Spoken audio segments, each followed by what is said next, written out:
Hi everyone, I'm Dan Finan. I'm one of the technical consultants here at Bespoke, and in this short video I'm going to show you how anybody in the organisation can start leveraging Power Automate within Microsoft Teams to add some additional functionality.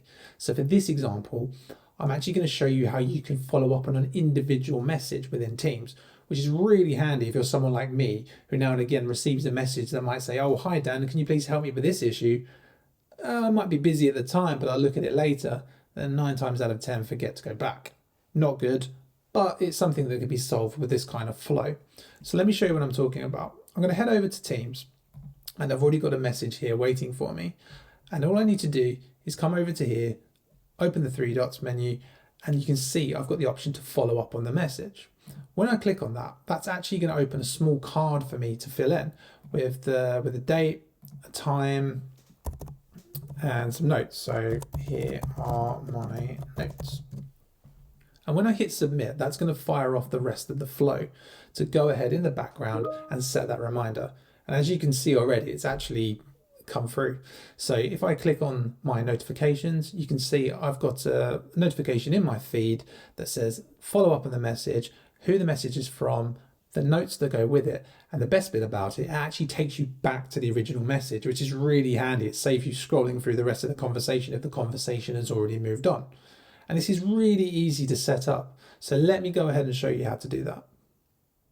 Right, now that my Teams environment is reset, let me show you how to get this installed. What I want you to do within Teams, come over to apps on the left-hand side. And then once you've clicked on that, you'll see that there's a search bar in the very top left-hand corner. And all we want to do is search for Power Automate. Once it appears on the right-hand side, just give it a click, and then this window will pop open. And all we want to do is just add it to our Teams environment. So click the Add button, and that will launch Power Automate within Teams.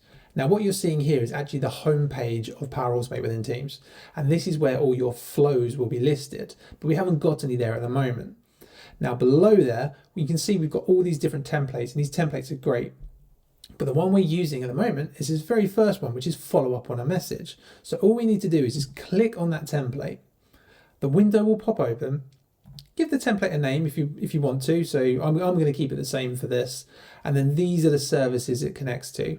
It should automatically connect to them and give you a green tick, but if it doesn't, it might just prompt you to sign in again. Once you're happy, click Create Flow, and then that is it.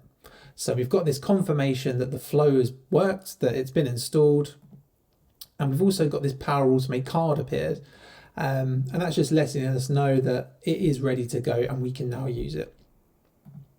So if I hover over my name, click the 3 dots, more actions, follow up on a message is right there. And that's it. That is literally it. Hopefully that proves somewhat useful. If it's the first time you've used Power Automate before, I'd highly recommend going back to the Power Automate app within Teams and just checking out the rest of the templates. There are so many there and they are so useful and they're ready to leverage right now. And who knows, maybe this is the next step for you to go on to build more automation. Maybe head over to make.powerautomate.com and start building out more cloud flows. And before long, you could be an expert. And I look forward to hearing from you. Thanks.